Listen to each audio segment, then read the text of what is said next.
Il est évident que s'est produite dans certaines régions une désertification spirituelle, fruit du projet de société qui veulent se construire sans Dieu ou qui détruisent leurs racines chrétiennes.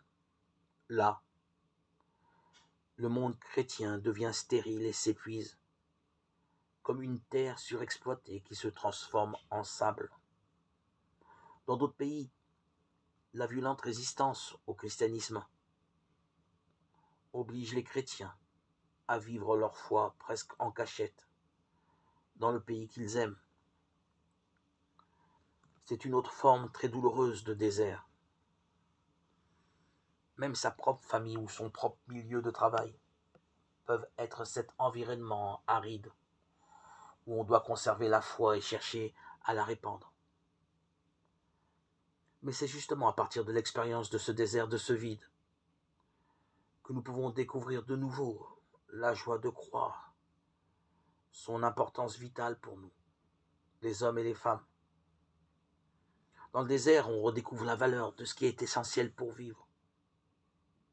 Ainsi,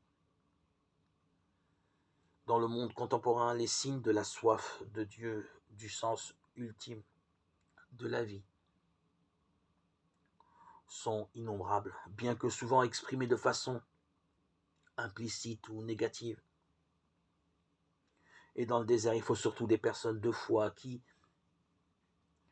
par l'exemple de leur vie, montrent le chemin vers la terre promise et ainsi tiennent en éveil l'espérance.